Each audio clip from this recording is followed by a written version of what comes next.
guess this talk is a bit of a what I describe as a carrot and a stick talk. So I've got my stick and I've got my carrots. So hopefully you take more out of it about the carrots and the benefits of what I think is a great technology, but it's really up to the industry as a whole to look after it.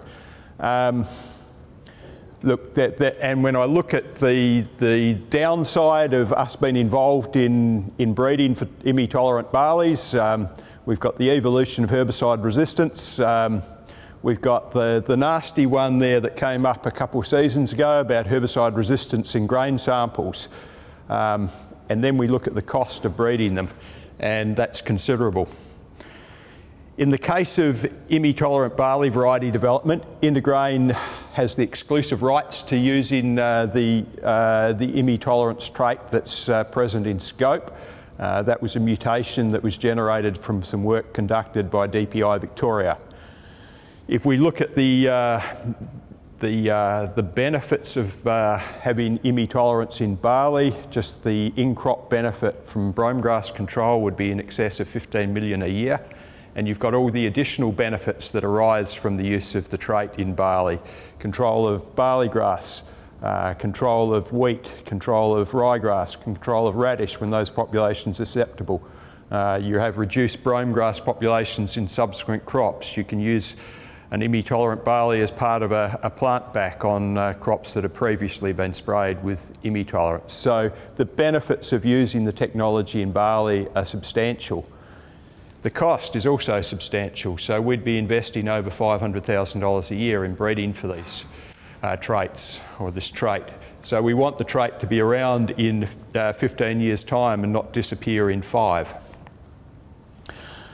I'll just go into a little bit of the background about where the risks in breeding with this trait arise. The first thing I want to talk about is the basis of resistance both in crops and in weed species, and it's all about this ALS gene that's a key enzyme in the production of branch chain amino acids, and basically there are a few variants of that gene either in the crops or in the weeds that confer tolerance to the group B herbicides, and there's 3 main chemical groups within there. You've got the IMIs, you've got the sulfonylureas, and you've got the triazolopyrimidines as well. So there's 3 groups of herbicides that inhibit ALS, and depending which one your weed species happens to have in it will depend on the selection of resistant populations.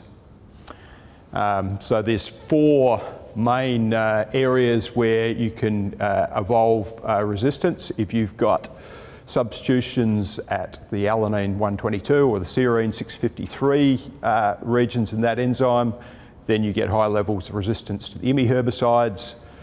There's a separate substitution that occurs that gives you high levels of resistance to the sulfonylureas and low levels of resistance to the IMIs and the triazolopyrimidines. You've got a third area which gives you just high levels of resistance to the IMIs, sulfonylureas, and also the triazolopyrimidines. And then you've got this one down here that provides resistance against all the ALS inhibiting herbicides, but to a lower level. So weed populations out there have a combination of these variants within them. In crop breeding, we've tended to focus on one or the other. In the case of barley, and also in the case of wheat for that matter, it's that serine 653 mutation that's been introduced into the crops because of the very high level of tolerance it provides against the IMI herbicides. There is also another mechanism that's present in weed species in terms of them developing tolerance to this group of herbicides, and that's through enhanced metabolism of those herbicides. So this is completely independent of the ALS enzyme. And in a recent study that Michelle Owen conducted in WA, she found ryegrass populations with enhanced tolerance to a couple of the groups of herbicides, but fortunately not to the IMI group of herbicides. Now, I raise that one because in terms of what's the practical significance and what effect do these different mechanisms have, If you go out and you apply low levels of these herbicides, low rate application, it is a great recipe for selecting for enhanced metabolism. I guess the good news is that at the moment we don't have those populations, or at least they haven't been identified in WA. But it just is one of those things. I know everyone is trying to advise their clients how to reduce costs, but cutting rates on herbicides is a great recipe for the evolution of resistance. In terms of the variants of the ALS inhibitors, it really depends on the paddock situation, what's been the history of herbicide use in that population, and really a bit of luck. What are the variants present in those populations and at what frequencies? And it could be any of those 4 different mutations that I indicated. And they all will have different selection responses depending on the chemistries that you use. So unfortunately we can't generalise to any great extent and say you've got 2 shots or you've got 5 shots. It really depends on the population that you start with, and that's an unknown. But we can put in place some strategies that prolong the use of these herbicides irrespective of what your starting population is. I find this an interesting one, just looking at the use of the IMI-tolerant crops.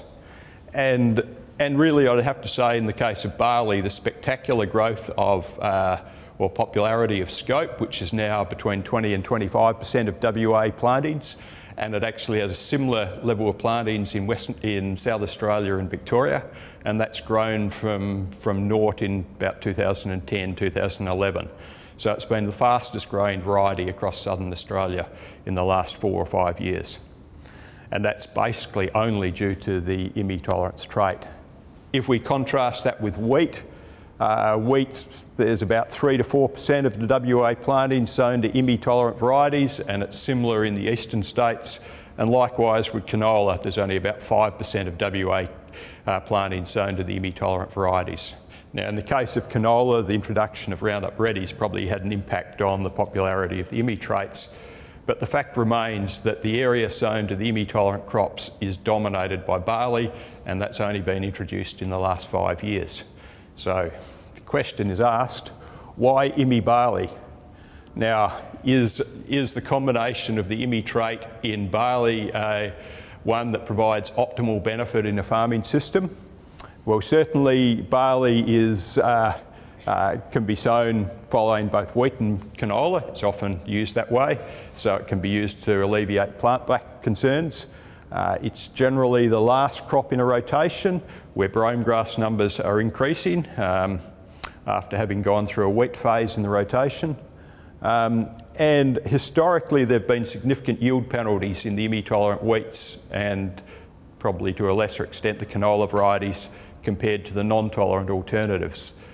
Is scope any better in that regard? I will present some data that suggests maybe it's not. The final point is, going forward, in the case of breeding for IMI-tolerant barleys, we're blessed in that we only have to select for a single gene, whereas in both wheat and canola, the tolerance to products like Intervix are based on 2 gene systems, and that makes breeding more complex. So breeding for IMI-tolerant barley will actually be much easier going into the future, which means that the rate of genetic improvement for other traits isn't held back as much as it would be in wheat and canola.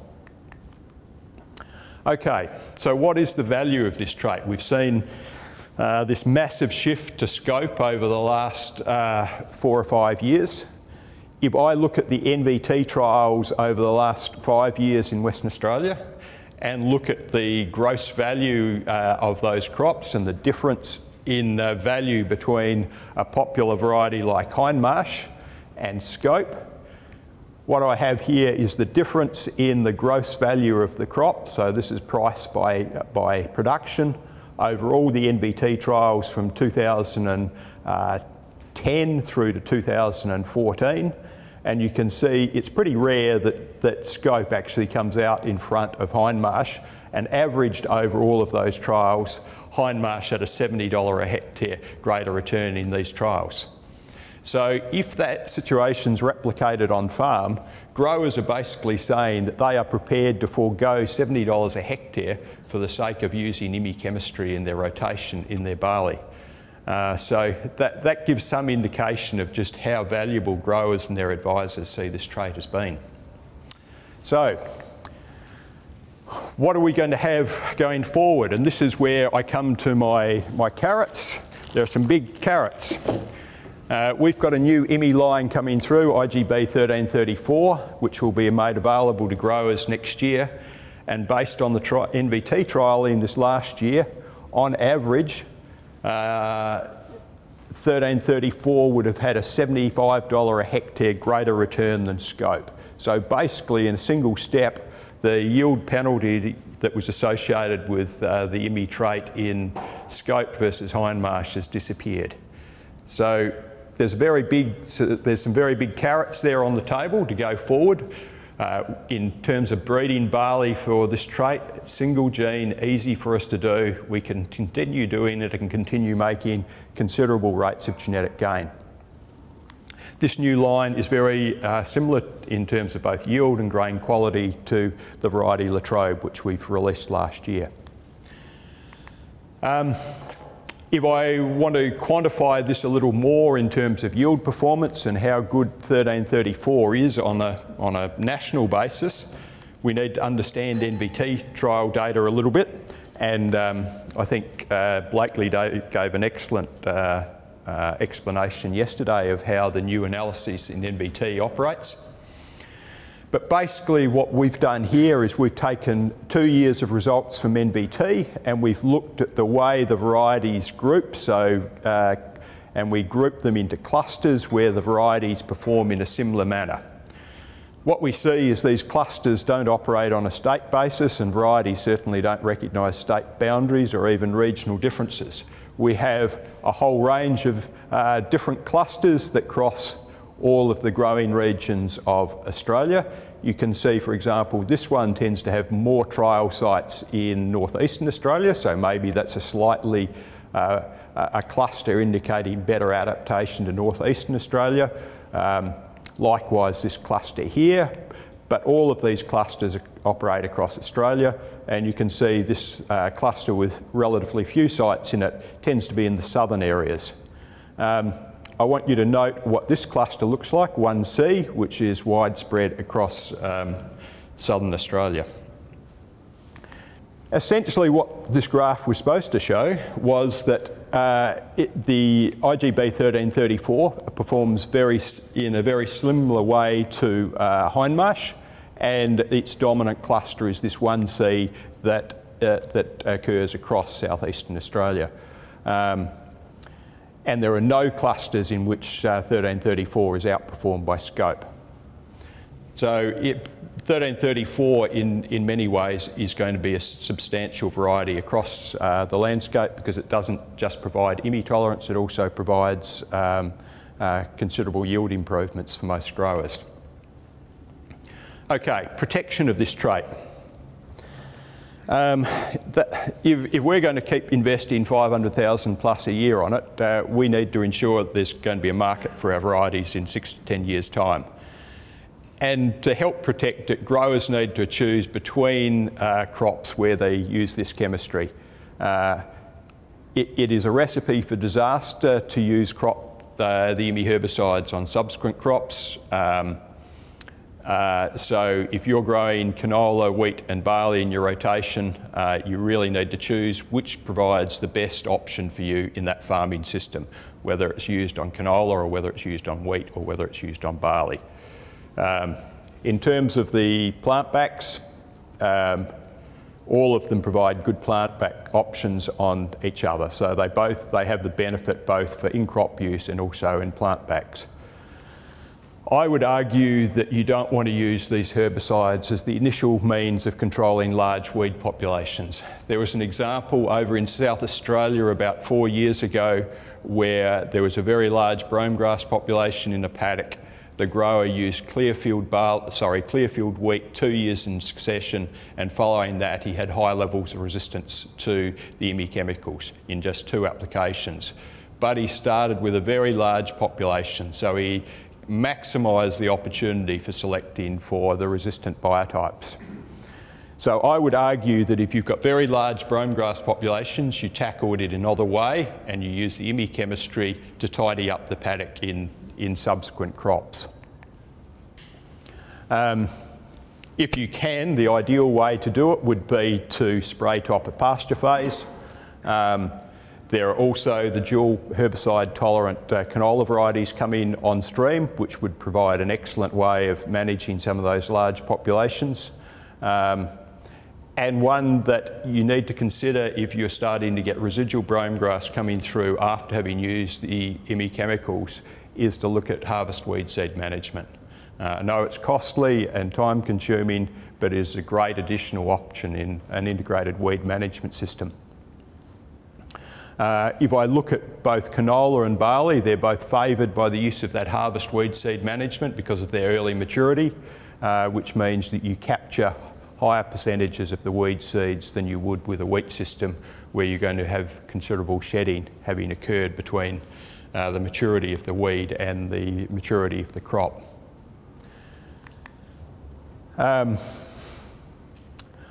As I've mentioned, I'd really urge that you use the full label rates of these chemicals. If you don't, if you try and cut costs, it's a recipe for developing the metabolic-based resistance to the weeds. So from a grower and advisor point of view, you need to have a look at where these crops fit into your rotation, when is the best option to use the Clearfield technology, and you do that once in a cropping cycle. And I think this decision making about which crop that you look at will be associated with the relative performance of the IMI varieties in the different crop species. And I'd argue that 1334 actually means that barley really puts up its hand to be the crop of choice in using the IMI chemistries. The other point that I'd like to make is about grain residues. And this is where the stick comes out, the big stick. So in the 2013 harvest over in the Victorian Mallee, there was a large quantity of scope grown that was sprayed, delivered into stacks where the MRLs were exceeded by quite large levels. So the MRL for Imidazopyr, which is unfortunately the MRL is quite low at 0.01 ppm, but it exceeded that by 13-fold, and that was picked up by the Japanese Ministry of Agriculture, Forestry and Fisheries in their random sampling of stacks. Now, the proverbial shit hit the fan when those levels were discovered, and they were threatening to ban all barley imports out of Victoria. Now, fortunately, there was a bit of common sense prevailed, and there were some very delicate negotiations that were conducted principally by GrainCorp that hosed the issue down a little bit, but it indicated the potential threat that misuse of these chemicals can have on our agricultural reputation. In that case, it was very late application of these chemistries to control brome grass. So we know that brome grass germinates late. It's so tempting to go into a totally tolerant crop and put these chemicals out, but the ramifications are huge. And unfortunately, we've only got a group of about 25 people here to take the message out. But if every one of you could tell another 5 people and they tell another 5 people about the ramifications of the misuse of this chemistry to our industry, it would be greatly appreciated. Following that detection, we were in discussions with the barley industry, and we received advice from both GrainCorp and Barrett Burston that Scope's reputation in Japan had been irreparably damaged. So in one event, the reputation of a variety which owned by a company was damaged. Now, if the reputation of our varieties is damaged by misuse of chemicals, we will have no option but to take legal action if we can identify those responsible. So late application, no matter how tempting, is not acceptable. If label use instructions are followed, there won't be harvested grains exceeding MRLs. It's that simple. So the appropriate stewardship is not just about the agronomic benefits in the paddock. Sure, you control the weeds late, but it's about the whole of industry benefit and reputation, and that's the critical factor. So I'll just put up my take-home messages that the IMI-tolerant barleys offer great farming system benefits. The evolution of tolerance to these weeds is not inevitable. So it is not, if good herbicide stewardship's practiced, but we need to really get it out, the message out there about how we use these chemicals and make sure they're around. Unfortunately, there's only one ALS gene. It's very unique in the way that herbicides can be used to control populations that have got the susceptible enzymes, but we know that they can evolve resistance. There's not going to be a new chemistry that comes on the market in 5 years' time just because we've mucked up this one. And if we follow good herbicide stewardship, then we'll safeguard the Australian industry against any future MRL breaches. And I should say that the Japanese ministry is now conducting extensive sampling of all our grain stacks in Australia for the next 5 years to ensure there are no future breaches of those MRL levels. So it's in all our hands. As a breeding company, we feel obliged to put out a very strong message about what is needed, but there's nothing surer that if we constantly hear misuse of these chemicals, we're out of this breeding space. We can't afford to be breeding varieties and having no market for them in 10 years' time. So the future of having this technology, a great technology, is really in the industry's hands.